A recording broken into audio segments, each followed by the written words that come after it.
Vamos a hablar de hipertensión arterial, focalizando en lo que es el tratamiento dietoterápico de la hipertensión arterial.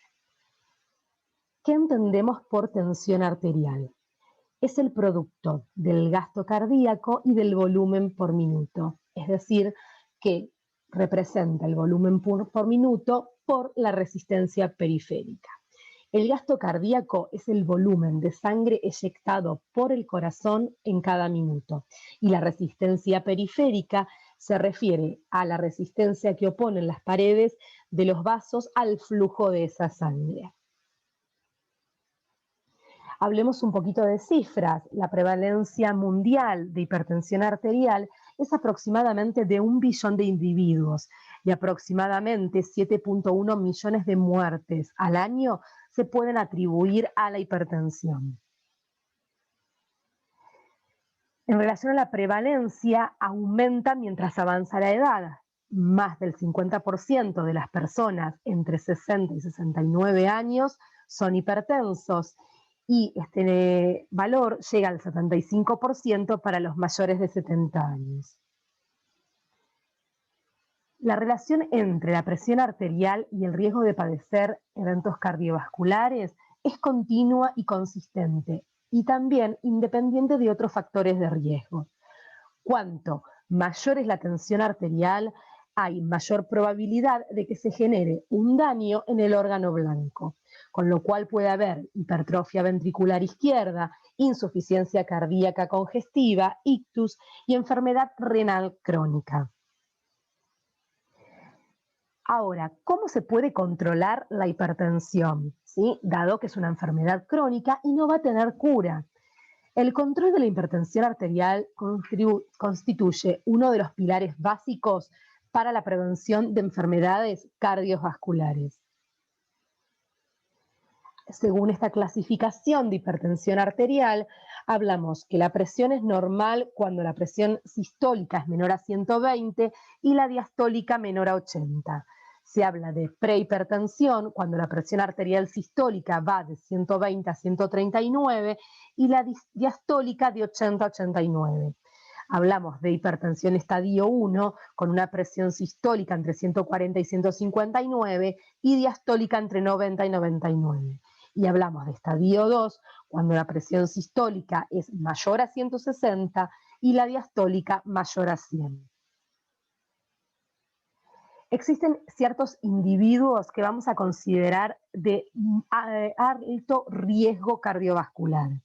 Estos individuos van a ser aquellos que tengan una presión arterial sistólica mayor o igual a 180 y diastólica mayor o igual a 110. Una presión arterial sistólica mayor a 160 con una presión arterial diastólica baja, es decir, menor a 70. Todo paciente que tenga diabetes, todo paciente con síndrome metabólico, todo paciente que tenga 3 o más factores de riesgo cardiovascular y aquellos pacientes que ya tienen una enfermedad cardiovascular o renal establecida. Aquellos pacientes con una o varias de las siguientes lesiones subclínicas de órganos, por ejemplo, hipertrofia ventricular izquierda, signos ecográficos de engrosamiento de la pared o presencia de una placa en la arteria carótida, aumento de la rigidez arterial, aumento moderado de la creatinina sérica, reducción del valor de filtrado glomerular o del clearance de creatinina estimados y presencia de microalbuminuria. Se desconocen cuáles son las causas de la hipertensión. Hay posibles teorías, por ejemplo, una hipersensibilidad a la sal, una hipersensibilidad adrenal a la angiotensina 2, mayor pasaje de calcio al medio intracelular, hiperinsulinismo e insulinoresistencia, que va a estar en este caso relacionado con la obesidad. Otras patologías primarias, aunque no presentan causa conocida, por ejemplo, una toxemia del embarazo o preeclampsia, porfiria aguda intermitente, que son deficiencias genéticas de enzimas que participan en las vías biosintéticas del grupo hemo. Otras causas de TA secundarias, como causas renales, endocrinas y apneas de sueño. En cuanto al tratamiento, va a tener dos pilares, un tratamiento farmacológico y un tratamiento no farmacológico. La decisión de iniciar un tratamiento antihipertensivo se tiene que basar en dos criterios fundamentales. Por un lado, los valores de presión arterial sistólica y diastólica, y por otro lado, el riesgo cardiovascular que tenga ese paciente. El objetivo que nos vamos a plantear para esta terapia del paciente hipertenso va a ser reducir la mortalidad renal y cardiovascular, el tratamiento de la presión arterial sistólica y diastólica para llegar a objetivos en donde sean inferiores a 140/90, lo cual estaría asociado con el descenso de las complicaciones de enfermedad cardiovascular. En pacientes hipertensos con enfermedad renal o diabetes, el objetivo de presión arterial tiene que ser inferior a 130/80. También vamos a plantear pautas saludables, como dejar de fumar, normalizar o estabilizar el peso, reducción del consumo excesivo de alcohol, realizar actividad física frecuentemente, reducción del consumo de sodio, aumento del consumo de frutas y verduras, reducción del consumo de grasas saturadas y totales, lo que se conoce como dieta DASH, que vamos a ver en alguna presentación más adelante. En cuanto a las modificaciones en el estilo de vida, tienen múltiples beneficios. Por ejemplo, reducen la presión arterial, previenen o retrasan la incidencia de hipertensión, mejoran la eficacia de los fármacos antihipertensivos, disminuyen el riesgo cardiovascular. Y es importante tener en cuenta que la combinación de dos o más modificaciones en el estilo de vida tienen mayores beneficios y mejores resultados que una modificación sola.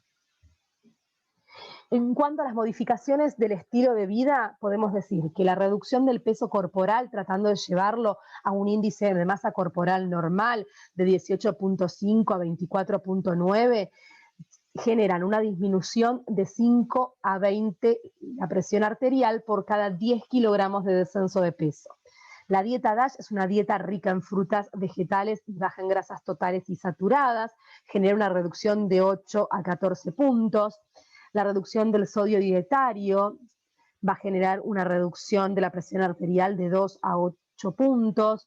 Realizar actividad física aeróbica como caminar rápido, al menos 30 minutos al día, y tratar de que esto sea diariamente o la mayoría de los días de la semana, genera una reducción de 4 a 9 puntos, y la moderación del consumo de alcohol, es decir, que el hombre no consuma más de 2 copas de vino por día y la mujer 1 copa de vino, o el hombre, si tiene sobrepeso u obesidad, también 1 sola copa de vino, generarían una reducción de la tensión arterial de 2 a 4 puntos.